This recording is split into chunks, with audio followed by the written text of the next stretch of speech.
Hello everybody. Today we're talking about a subject we've sort of skirted around for a while, and that is, where do ideas come from? Because if you think about it, almost everything we do on this channel is about writing music, creating stuff and things.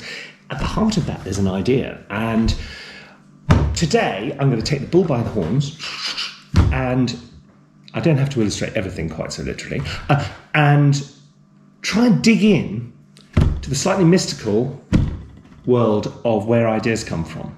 Are you up for that? Fantastic. We're going to go and get some breakfast. I can't tell you about ideas on an empty stomach.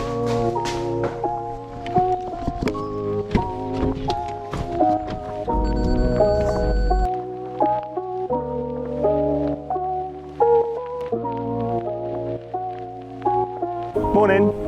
Are you open yet? I'd like a cup of coffee, please. What are you filming then? YouTube stuff. Thanks very much. And you, cheerio. What I want to do is unpack that process, which happens in microseconds. It happens all in real time, super fast. That I think we come to call inspiration. I think what happens, well, for me, speaking personally, what happens for me is I will sit down at a keyboard, I will be sitting in a car park thinking of a tune. The first thing that enters my head is either something completely random, or it's something which is suggested by somebody else's music, a tune I've already heard, or it's something I'm familiar with because I've written it, so I'm self-plagiarizing, or it's something which is based on some theoretical construct, some like a scale, an arpeggio, some harmonic device, something like that. So one of those four things produce this little sort of nugget, which is the original spark. Almost instantaneously, my internal filter kicks in that moderates everything which goes through. So, and it says, like it, don't like it, that works, that doesn't, etc. So I might go bom bom bom, and I go, no, don't like that, and then I do something else, and this cycle of source, filter of my own sort of taste, if you like, modifying it and feeding it back, going round and round and round, happens at the speed of light, and that process, which we might come to call improvisation, is how the idea gets started. How it develops, I think, is slightly different and is actually often more in the conscious domain. So when we talk about inspiration, I think that, for me at least, that is the process which people call inspiration. And the problem about calling it inspiration is it sounds like some kind of mystical thing that you wake up in the morning with a golden halo around your head and you've had an amazing idea, and this amazing idea just sort of popped into your brain. Now that might happen for many people, but the trouble is it's very if you put it that way, it's very off-putting, because if you wake up in the morning and that hasn't happened to you, what do? You can't say, and go, I haven't got any ideas, it's awful, I feel terrible about myself, I'm a useless creator. No.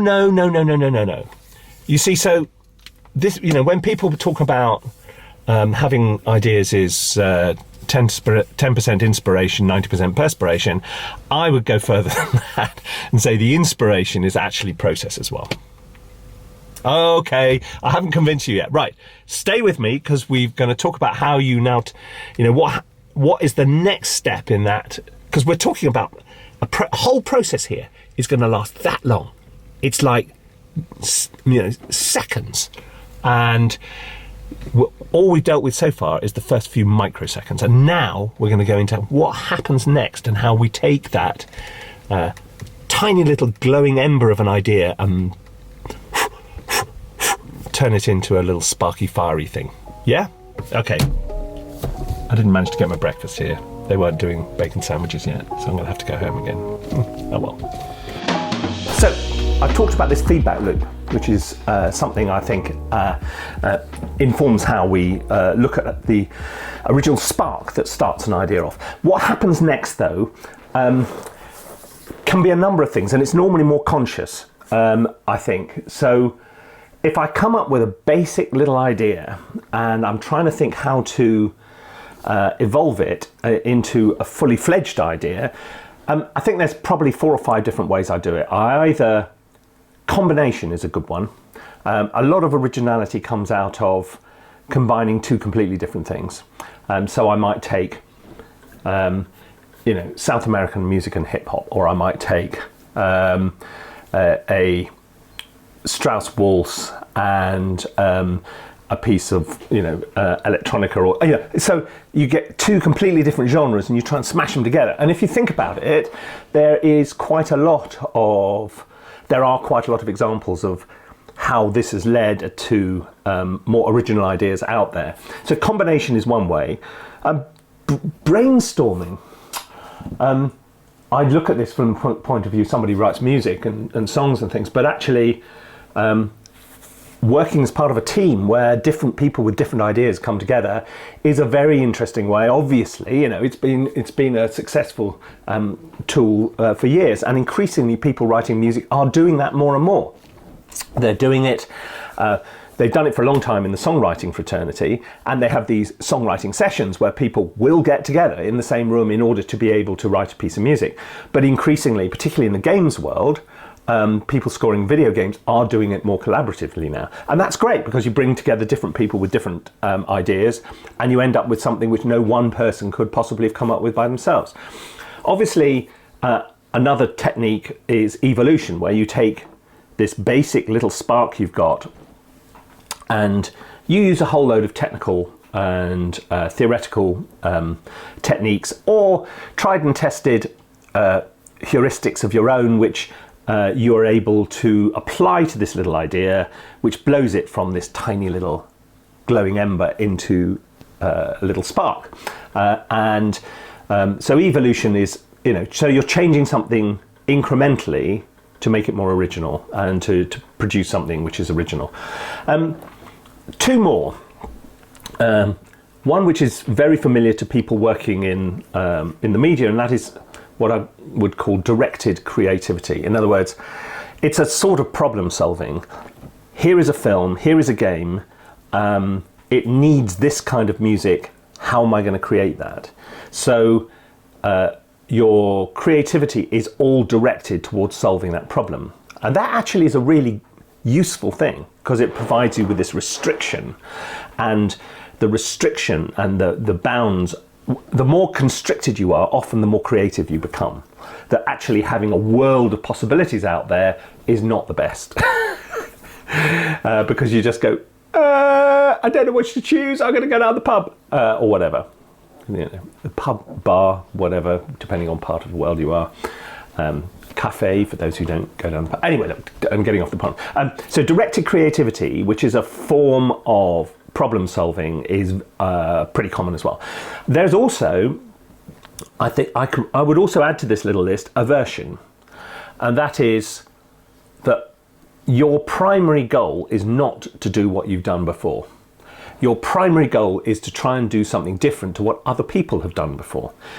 And very creative people are driven by this restless need to do something different. And aversion, therefore, is a legitimate motivation for development. It doesn't always mean it's going to be good. Just having an idea doesn't necessarily mean it's going to be a good idea. But it's an idea nonetheless, and then you can use your own, feedback loop in order to make it better. But, okay, I know, sunglasses are out time again. There is a catch. Okay, here's the problem. Why is it some days, if this is a process, ideas come really easily and other days they don't? Why is it that some people, if this is a process, are better at having good ideas than others? I think we need to dig in a bit deeper. So why do some days become better idea days than others? There's quite a lot of evidence, scientific research, which has shown, not surprisingly, that being comfortable and relaxed is a more creative state than being stressed and tired. Who knew? Okay, but it's more than that. you need to be confident as well. You need to feel your self-critical faculties are being suppressed so that the filter still works, so that you've still got a point of view, but it's not constantly saying you're rubbish all the time.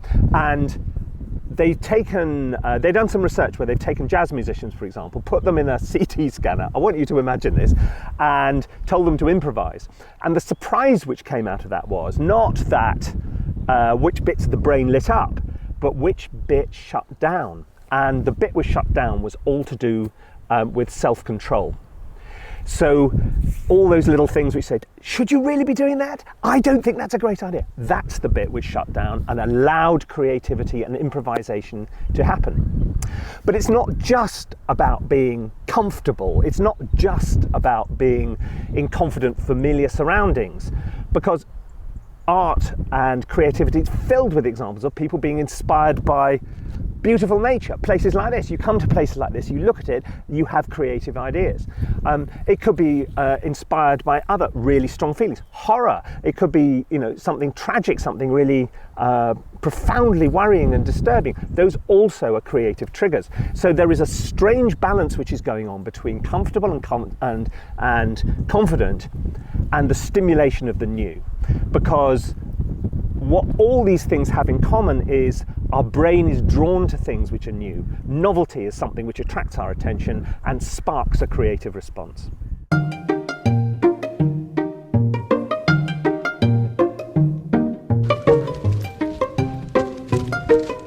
So why is it that some people are better at this than others?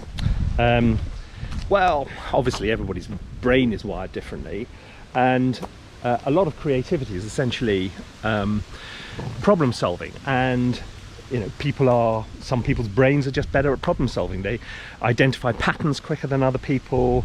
They do this feedback cycle much quicker. They're able to put more combinations of ideas together to see what fits. And that's something you're born with, and I don't think there's a huge amount you can do about that. But there's two other things which are quite important. One is your taste, and this is something you can do something about. A lot of people who are particularly creative have a very clear style, have a very clear objective in mind when they start trying to write a piece of music or create something. And if that taste is very distinctive, so is the output, so is their work. A lot of those people, as I mentioned before, are very, very restless. If I've done it, I don't want to do it again. I want to move on. And that drive to create something different and interesting and different is fundamentally important. There are probably an awful lot of very creative people who are just very comfortable with living with an idea which they've had before, or living with a style with which they're very familiar and fond, and they never move outside that, and that is a limitation. So part of this is to do with how you're born. Part of it's to do with your life creative experience and what you've been exposed to, and all those new ideas which you bounce off, which we were talking about novelty a moment ago. But part of it is how much you want to do something different, and how much your taste defines where you're trying to go.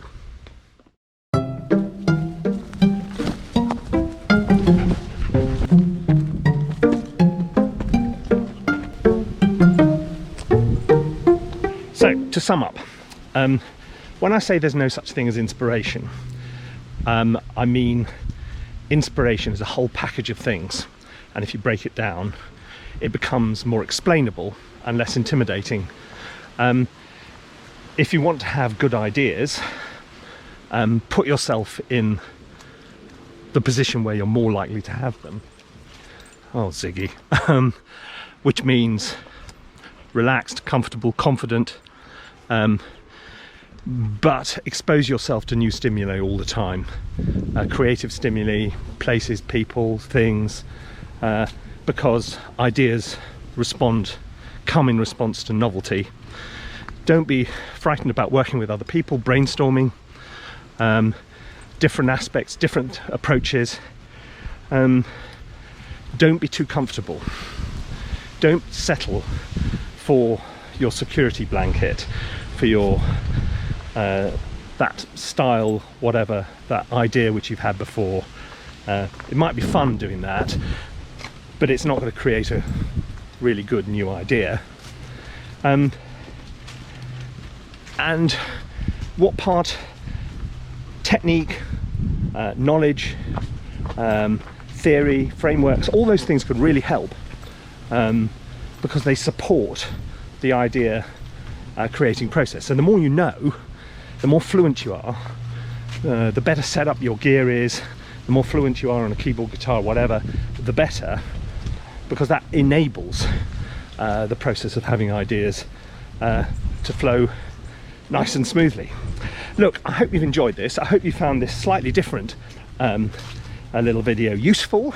As I say, there's a kind of little summary sheet below if you want to look at this in more detail, or use it to spark a conversation with your class, or whatever else it might be. But anyway, I will be back with something probably a little bit more straightforward next time. I hope you've enjoyed it, and I look forward to seeing you again very soon. Bye bye.